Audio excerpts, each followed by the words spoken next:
This part of the prologue centers around a tightrope walker who meets his doom.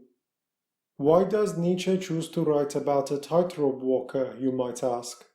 There are several reasons, but the two most important reasons which we will focus on have to do with what this figure represents. First of all, being a tightrope walker is a dangerous profession, and we have to remember how Nietzsche always urges his audience to live dangerously. In the Gay Science we read, "The secret for harvesting from existence the greatest fruitfulness and the greatest enjoyment is to live dangerously." In his personal life, Nietzsche lived by the philosophy he professed and abided by the rule of living dangerously, and he urged his readers to do so as well. The second reason for the importance of this figure becomes apparent when we realize that the German word for tightrope walker is Seiltänzer. Therefore, a tightrope walker is someone who, with the lightness of a dancer, performs dangerous tasks.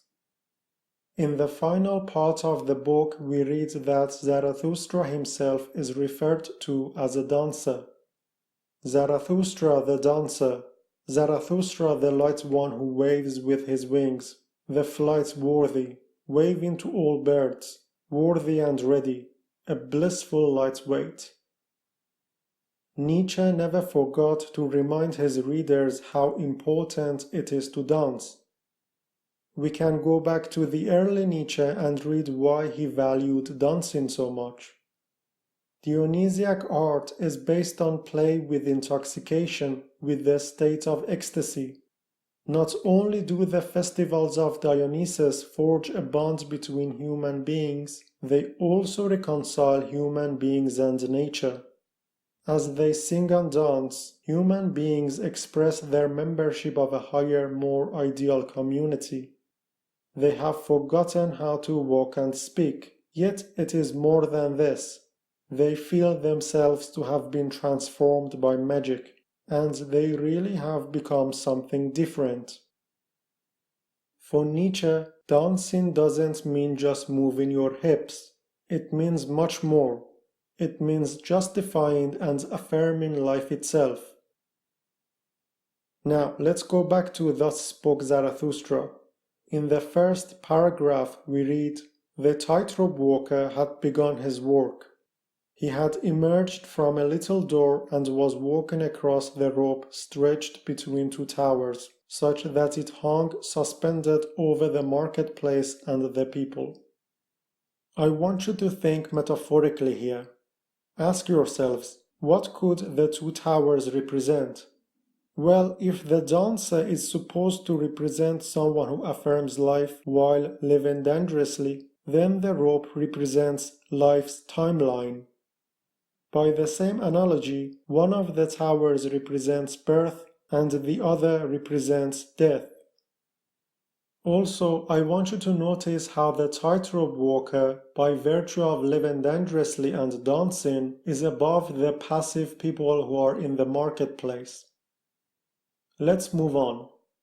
Just as he was at the midpoint of his way, the little door opened once again, and a colorful fellow resembling a jester leaped forth and hurried after the first man with quick steps. "Forward, sloth, smuggler, pale-face, or I'll tickle you with my heel. What business have you here between the towers? You should be locked away in the tower, for you block the way for one who is better than you." First of all, I want you to pay attention to the word midpoint. The midpoint is always important in Nietzsche's philosophy, be it in the form of midway, midday, middle, or what have you.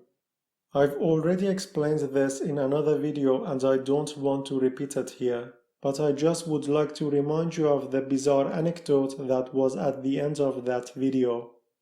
Nietzsche died in 1900, which we could interpret as the break of the century. Moreover, he is said to have died at midday. Except for Kierkegaard, I can think of no other philosopher who lived by his philosophy with such devoutness, or in this case, died by his philosophy. I grant you that it was pure chance that he died when he died, and I might be over-interpreting its meaning, but this fact about his death always astonishes me and I wanted to draw your attention to it. Let's go back to the passage we were just reading. Who is this jester and what does he represent? Whenever I read this section, I'm reminded of a play by Pushkin. You might be indirectly familiar with it if you've seen the movie Amadeus by Milos Forman. The movie is based on a play that was in turn inspired by a poetic drama written by Alexander Pushkin, titled Mozart and Salieri.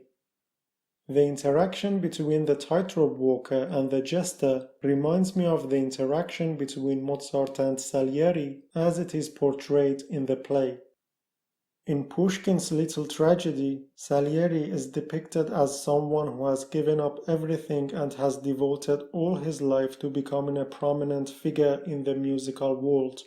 He has a successful career as a composer and he enjoys being loved by the people. All is fine for Salieri until Mozart, who is portrayed as a jester, comes along and ruins Salieri's career. Of course, Salieri cannot have his musical life ruined by this buffoon, so he seals Mozart's doom. The tragedy ends differently in Pushkin's play than it does in Nietzsche's Thus Spoke Zarathustra. In the play, it is Mozart who dies, and in our book, it is the tightrope walker. Nevertheless, the general point that both authors are making remains the same. No matter what high mountains you may climb, and no matter how many hardships you may endure in your journey, there will always be someone who dances his way up the same mountain with much more naturalness and ease. The jester teases the tightrope walker so much that he eventually falls down. We can interpret this in two ways. Either he lost his balance and fell down unintentionally, or he chose to fall down. I personally think it is the latter case, because we read, "He threw away his pole and plunged into the depths even faster than his pole." Look at the structure of the sentence. It is in the active voice. There are all sorts of indications that Zarathustra praised the tightrope walker, and we can add accepting one's downfall to this list. Incidentally, this reminds me of the myth in which we are told when Da Vinci's master, Verrocchio, saw the angel that Leonardo had painted, he resolved never to touch the brush again, because Leonardo, though so young, had so far surpassed him. Moving on. As I read the following lines, I want you to think and see if you are reminded of any famous story. When the tightrope walker regains consciousness, he speaks with Zarathustra. I've known for a long time that the devil would trip me up. Now he is going to drag me off to hell. Are you going to stop him? Did it remind you of any famous biblical story? Well, it vaguely refers to when Jesus was on the cross. More precisely, it refers to one of the malefactors who asks Jesus to be saved by him, and Jesus tells him, "Verily I say unto thee, today shalt thou be with me in paradise." Now contrast this answer with the answer Zarathustra gives the dying tightrope walker. "By my honor, friend," answered Zarathustra, "all that you are talking about does not exist. There is no devil and no hell. Your soul will be dead even sooner than your body. Fear no more." How different Zarathustra's answer is to Christ's. He consoles a dying man by telling him there is no devil and hell. Let's read on. The man looked up mistrustfully. "If you speak the truth," he said, "then I lose nothing when I lose my life." I am not much more than an animal that has been taught to dance by blows and little treats. The tightrope walker thinks of his life and vocation as something base and unworthy, but Zarathustra assures him that he is quite mistaken. In Zarathustra's view, the life of the tightrope walker is many times more praiseworthy than the lives of those who, for instance, passively hang around the marketplace. In fact, his life and his vocation are so praiseworthy that he has Zarathustra's respect. Zarathustra shows him this respect by burying him. Lastly, by reading this passage, we can sense that the tightrope walker is worried that abandoning hope in the otherworldly would render life meaningless. Again, Zarathustra tells him that is not the case. "Not at all," said Zarathustra. "You made your vocation out of danger, and there is nothing contemptible about that." From this we can conclude that, depending on how one lives one's life, life can be meaningful even though there is nothing beyond this material world. In fact, as Nietzsche sees it, life would be more meaningful.